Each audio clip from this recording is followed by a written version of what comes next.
Hello everyone, greetings to all. So today let's see about the topic why do we fall ill? This is a chapter of class 9 ncert science which comes under biology. So today I'm going to say the overview of this lesson and I'm not going in detail. So let's see the contents.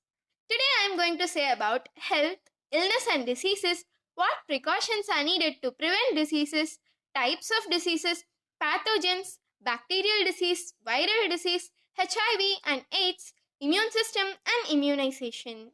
So first let's see about the main topic, health. Health is mentally, physically and socially fit. Yes, health is not about only fitness, we must be happy mentally and also have social well-being. We can also say that health is a matter of physical, mental and social well-being. Health depends on the environment we live in. Yes, if we live comfortably with boiled, clean water and nutritious food, we will be healthy.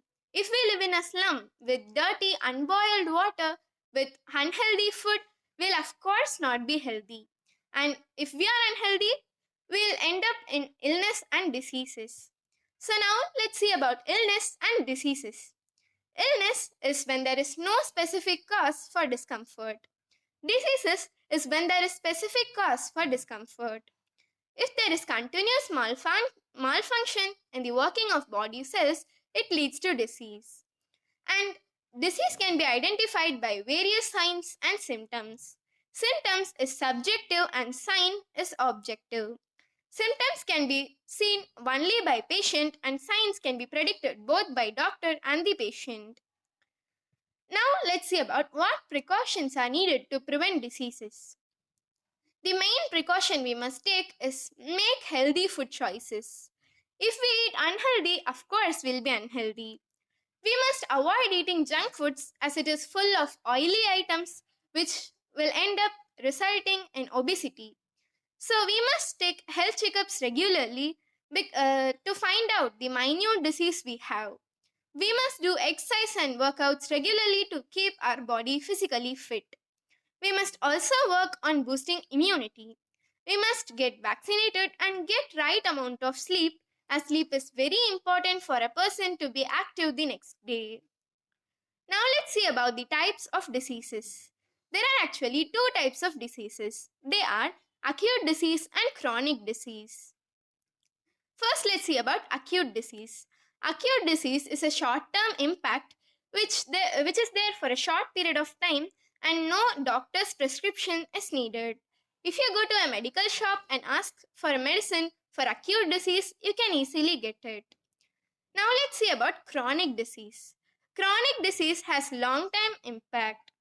This continues for a long period of time and doctor's prescription is must. If you go to a medical shop, you cannot get medicine for chronic disease easily. And now let's see about pathogens. Pathogen is defined as an organism causing disease to its host. Example, cholera, dysentery, typhoid and tuberculosis. There are also other organisms known as vectors. These pass disease from the host to receiver. So the receiver will also be affected by the disease soon. There are 6 types of pathogens. They are virus, bacteria, fungi, parasite, protozoa and prions. Now let's see about bacterial disease. There are both good bacteria and bad bacteria in our surroundings and also in our human body. 90% of human body is covered with bacteria. Don't be shocked, they are good bacteria. Bad ones cause death. They also cause chronic disease and can end up in death. They are spread through air and water. Some examples of bacterial disease are cholera spreads through water, which is a bacterial disease, and tuberculosis spreads through air, which is also a bacterial disease. Now let's see about viral diseases. Viruses need a host cell to reproduce. If they are outside, they cannot reproduce and a host cell is necessary for them. And today, world pandemic corona is also a virus. Millions and millions of people suffer. It spreads through air and surface contact. So we must be very careful when it comes to viral diseases. Examples of viral diseases are corona, rats, measles, common cold, and cold sores. Now let's see about HIV and AIDS. HIV is human immunodeficiency virus infection, and AIDS is acquired immunodeficiency syndrome. HIV is a virus and AIDS is a disease. It is not like HIV, a person affected by HIV must have AIDS, but AIDS is caused by HIV. HIV is caused by unprotected sex, pregnancy, sharing needles, and blood transfusion. Even a single drop of blood must not be transferred from a positive patient. HIV plus opportunistic infection leads to AIDS. If a person is affected by HIV, we must socialize them, and we must not keep them alone, because HIV does not pass through handshakes and social contact. And in medicine, according to medicine, a positive is not a good result. We must get the result as negative. So now let's see about immune system. Immune system is also known as body's self-defense army.